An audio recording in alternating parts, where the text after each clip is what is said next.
The next talk is about the consistency and coherency, how to understand that on the unified memory processor. That's the NVIDIA Grace-Hopper Superchip stuff.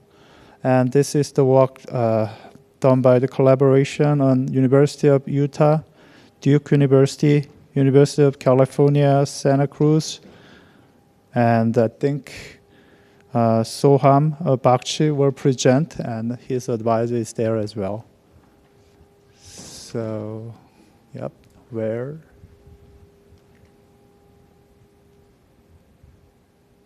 Yep, I think it's ready. So let's welcome the speaker.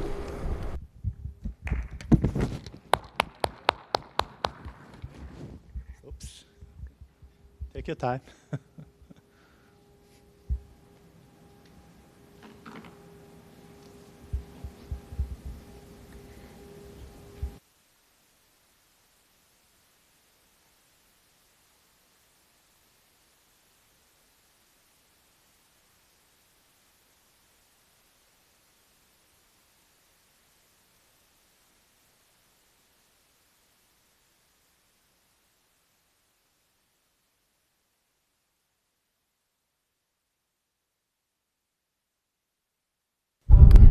Check.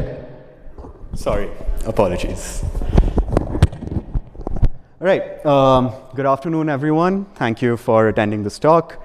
I'm Soham Bagchi, and this is titled The Consistency and Coherence of the NVIDIA Grace-Hopper Superchip.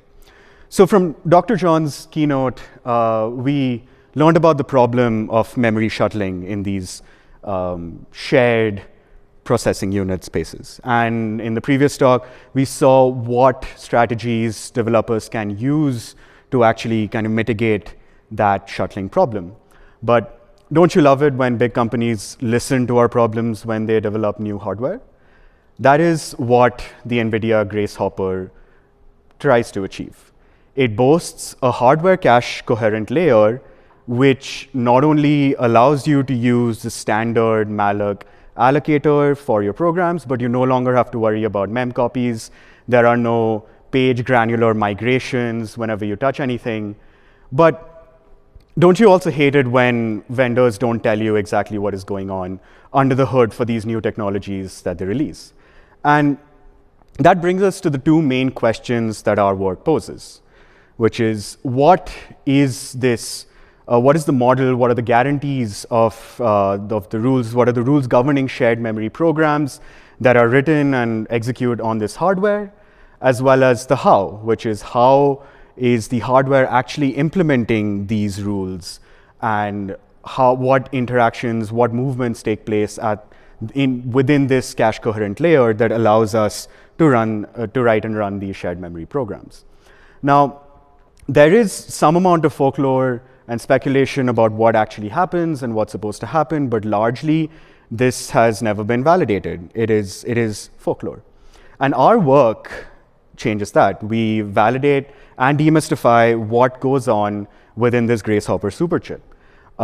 We run 1,960 heterogeneous litmus tests and validate the ARM PTX compound memory consistency model, which allows for CPU side code to compile independently, GPU side code to compile independently, and in the shared playing field, they compose well together. We also discovered read, modify, write operations that are stronger than this compound specification dictates. And we'll get to that later. And we also probe the coherence protocol with which this shared system works using a new method called value propagation tests. With this, we discovered that the Grace CPU has a classic single writer, multiple reader type of coherence protocol using writer-initiated invalidations.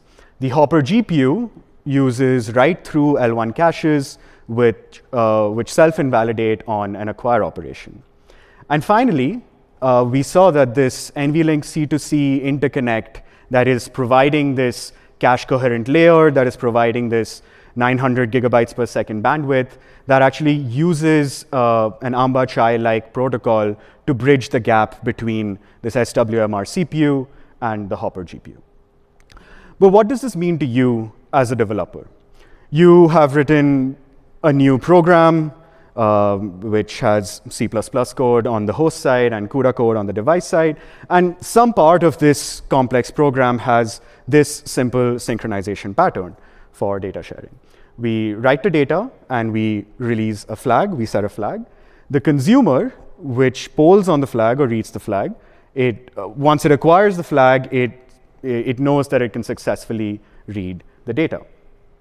And then you call the NVIDIA compiler on your new $1 million app, and that in turn splits your code into its host side counterpart, which is C++, and the device side counterpart in CUDA, and calls the individual compilers in the backend. So GCC or Clang for the CPU, and the CICC or PTX compilers for the GPU. And they produce these assembly instructions. We have two stores. We're representing data and flag using X and Y, and we will do that for the rest of the talk for brevity. And the $1 million question for your $1 million application is, are these guarantees enforced? If I read a Y value or a flag value of 1, am I guaranteed to read the updated 1 value of X? Now, the rules governing this is known as the consistency model. And ARM CPUs and the ARM v9 ISA, it specifies a variant of relaxed memory consistency known as release consistency, where for these operations, all bets are off. The store operations can be reordered, the load operations can be reordered, and this value of X equals 0, this is permitted by the model. Now, that doesn't always work well with the program you're trying to write. So as a developer, you can annotate your operations using release or acquire or even fences. These operations are synchronizing operations, and they enforce these orders. All prior operations will happen before the release. All future operations will happen after the acquire. You can annotate the stores and loads as these, or you can also use fences that have the same keywords to do the same kind of ordering guarantees. Now, GPUs have used the PTX memory model, and that is also essentially release consistency. But on top of that, it adds this notion of scopes. Scopes are boundaries that kind of govern where this synchronization is valid and permitted. So we have the narrowest scope, which is the CTA scope. And if you use CTA scoped operations, then your release and acquire will synchronize as long as both of those producer and consumer threads are in the same streaming multiprocessor. And they use the L1 cache in the SM for that synchronization. A wider scope of the GPU encompasses the entire GPU as a whole, just the single GPU. So any two threads anywhere on the GPU, any SM, will use the L2 cache to synchronize. Again, you still do need those release and acquire operations. They'll just be annotated with these scopes. Finally, we have the system scope, which in the case of the Grace-Hopper includes all of the CPU threads. And in some network NVLink configurations, it can also include other GPUs on separate devices. And this one, we believe, will use the interconnect as the site for synchronization. So when the two threads and the two synchronizing operations have compatible scopes that subsume each other, it is the PTX memory model defines it as morally strong. These operations are morally strong. Therefore, you will not see any weak behaviors. You are not allowed to read that stale value of X equals 0. So if your threads are within that scope using release and acquire, we're morally strong. Your program works as expected.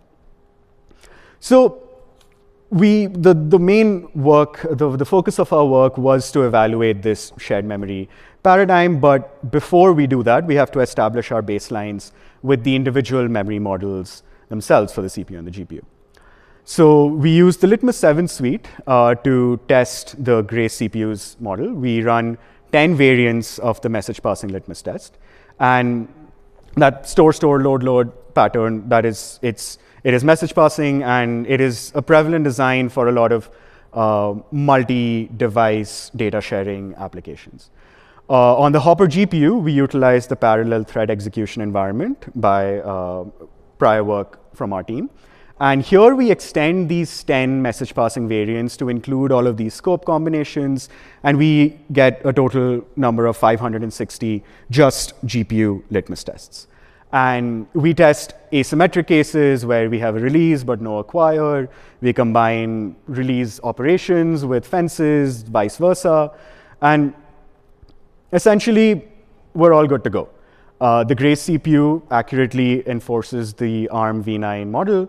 The Hopper GPU enforces the PTX model. And this essentially indicates that if your program is using the correct pair of synchronization operations, then the weak outcomes are forbidden. For the GPU, it's the same case, but with the added nuance of the scopes. So now that we have established this, we can finally ask the question, what about this ARM plus PTX CPU GPU situation? So prior work posed the concept of compound memory consistency models.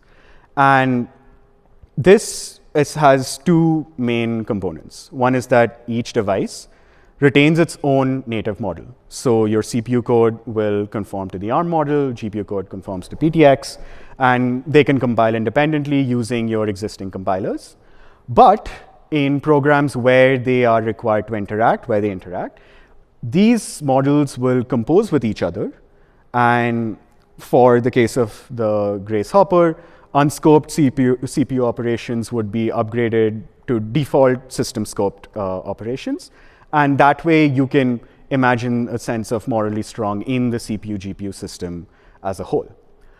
And while this was posed as like a potential concept, it has been assumed by developers who are writing these shared memory programs, but it has never.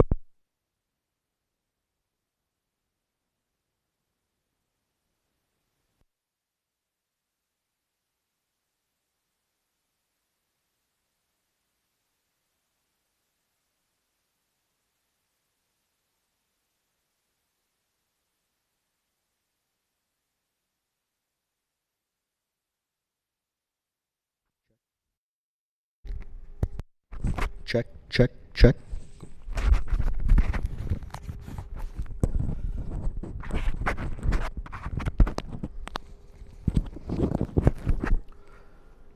So this is where we are. We have this notion of compound models, which makes sense, but it hasn't been validated, which developers use, but we don't actually know if the hardware follows that or obeys those rules.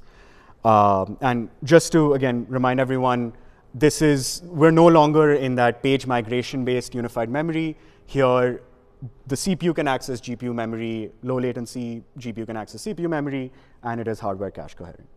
So this is what we wanted to validate. And to do that, we go back to our message passing litmus test, and we vary it with different store operations, different load operations.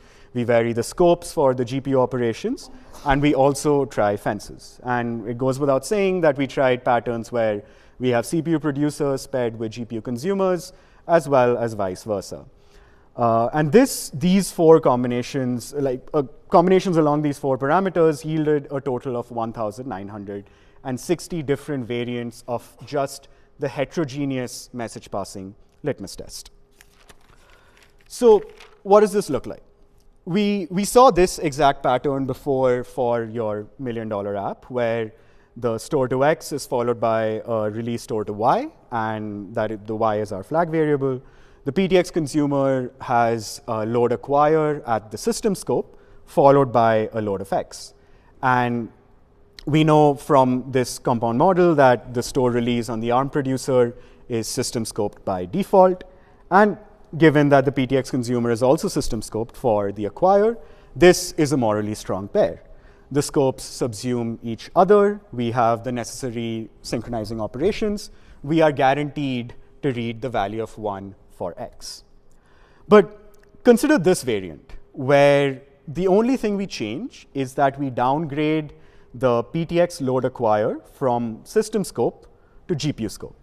And if you remember the diagram earlier, GPU scope only includes all of the threads on the GPU, and it does not include these CPU threads. This is not morally strong. And the synchronization, even though we have the strong synchronizing operations, because the scopes don't subsume each other, we don't have the guarantees of reading. We don't have any guarantees, and we are totally allowed to read this old stale value of x equals 0. It's not the case that we will always read this value of 0, but the hardware is allowed to reorder and optimize, and you may see these. And in our tests, we did see these cases popping up. The other pattern is where, with this example, we looked at how the scopes are important for synchronization. In this, we have the same message passing litmus test with a PTX producer instead. And instead of using store release and load acquire operations, we're using fences, which do the same thing. In this example, again, we have a release fence with system scope on PTX. The ARM DMB barrier upgrades to system scope by default. This is morally strong. We are guaranteed to always read the value of x equals 1. But consider this variant where we simply omit the barrier from the ARM side. Now, the synchronization operations are no longer what they are required to be. And even though the scopes include each other, we are missing this other aspect of correctness, of memory consistency guarantees. And because of these insufficient synchronization operations, the memory model no longer guarantees that we will see the updated value of x equals 1, even if we see the correct value of y equals 1. So both of these are actually in line with the compound model. The ARM operations will proceed as they do. The PTX operations proceed as they do. And as long as the scopes are system scopes subsuming each other and we have the correct pair of operations, our shared programs will work the way we expect them to. But omit any of these and all is fair. Now that we know what to expect as a developer, we also want to know a little more about how the hardware is allowing these to happen. So the next thing we do is we probe the coherence protocol implemented by this system. Now, for those of you familiar with coherence protocols, would know about largely the two categories of coherence protocols that exist. The first is single writer, multiple reader, using writer-initiated invalidations. This is commonly implemented by protocols like Noisy. And how it works is, like, for example, in this case, we have 4 CPU cores with L1 caches. They all load the value of x. The MR and SWMR is multiple readers, so they're all allowed to read the value. They all cache this initial value of x equals 0 in their L1 caches. All is good. Now, at some future point of time, core 3 decides to update the value to 1. And when this happens, it immediately sends out invalidation messages to cores 1, 2, and 4, which all have this stale x equals 0 value. So at this point, the next time C1, C2, or C4 want to read x, they will miss in their L1 caches, and they're forced to retrieve the updated value from the LLC. Contrast this with the other style of coherence protocols, which are speculated to be what GPUs use, which is write propagation with explicit synchronization. And here again, multiple readers are permitted. So we have 4 SMs. They all read the value of x. They all cache it in their L1s. Now, at some point in the future, SM3 updates the value. But what happens now is that no invalidations are sent out. SMs 1, 2, and 4 still have the stale cached values of x equals 0 in their L1s, and they will continue to read this same value again and again, even though the value has updated elsewhere. They are completely oblivious to this fact. Sometime later, SM3 will use a release operation, a synchronizing operation, and that will write back this updated x equals 1 value to the LLC. And even at this point, the other SMs are oblivious to this updated value. Only when one of the SMs use an acquire operation will they invalidate their own cache. And at that point, they will also, in the future, fetch from the LLC. So we wanted to find a way to probe whether number 1 or number 2 is happening, and that led us to these value propagation tests. These are very similar to the message passing tests, and how it happens is as follows. Both producer and consumer cache this value of x equals 0. Then the producer runs first, writing x, updating y. And then at some time later, the consumer runs. And we know it's sometime later because it's polling on y. So when y equals 1, it will proceed with operation 4, which is the load of x. You'll notice the lack of synchronizing operations here. And that's because we want to see what the hardware does generally. So now, based on the value we read, whether it's 1 or 0, we know that either it's reading the updated value from the producer, therefore a more SWMR-like protocol, or if we read the stale value of 0, we know that the consumer, there are invalidations didn't happen by the producer, and the consumer has to do more work to read the updated values. So this way, it's a philosophical dual to the message passing litmus tests, where we deterministically figure out what the actual underlying hardware mechanisms are that are at play all the time. So we first test the Hopper GPU on its own, and we ask whether it uses writer-initiated invalidations, the primary question. And we saw the pattern. We use GPU-scoped operations for the y values, so we are forced to read and write from the L2. But the load of x does give us the value of 0, which means that even though the GPU-scoped load of y read from the L2, and we've updated that, we're reading the cached stale value in our L1. Then we ask, what about the store operation itself? Is there a write-through mechanism or a write-back mechanism? So we disable the caching, and we run the same test. This time, we notice that the load of x always reads the correct value of 1. And because it wasn't cached in the L1, it necessarily has to read from the L2. And even though the store of x by the producer was unscoped, it is being written through to the L2 cache. Then does the Hopper self-invalidate on an acquire, the third piece of the puzzle for that number 2 class of coherence protocols. Here we use a GPU-scoped acquire for the flag value of y. We bring back caching, and we always read the correct value of x equals 1, which means that when this acquire happens, the L1 cache is invalidated, and we are forced to fetch from the L2.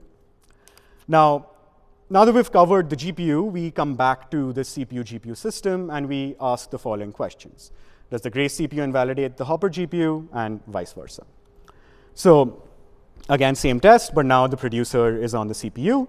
The consumer caches GPU-scoped load on y, and we specifically issue a CTA-scoped load on x.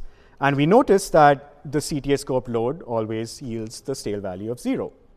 But if we change this operation, the load operation x, to a GPU scope and force reading from the L2, we start seeing the correct value of 1. This means that the Grace invalidates Hopper's L2, but not the L1. The Hopper GPU also actually invalidates the Grace CPU caches across the hierarchies, and we always see the updated value of x equals 1. So that kind of settles the coherence question.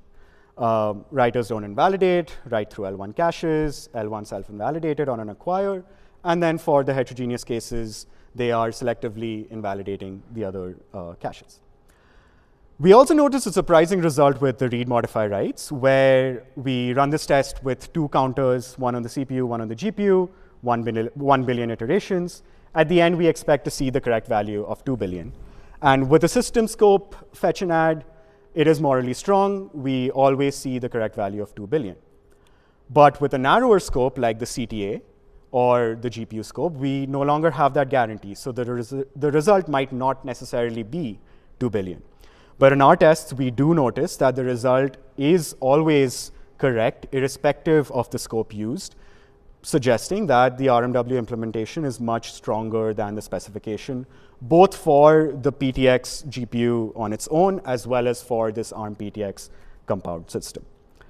And this is explained by the AMBA CHI-FAR atomics, which do not do not lock a cache line to update it, but rather perform the incrementing operation at memory itself. So the cores will send the request to the directory or the interconnect, and the interconnect will perform the update in the resident memory.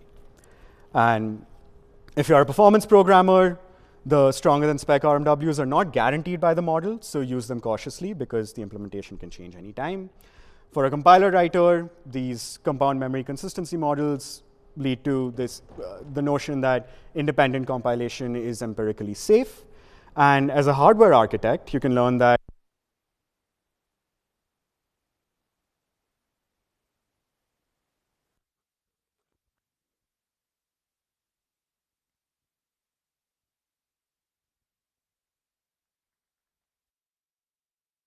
we don't have too much time, so maybe one question. Anyone?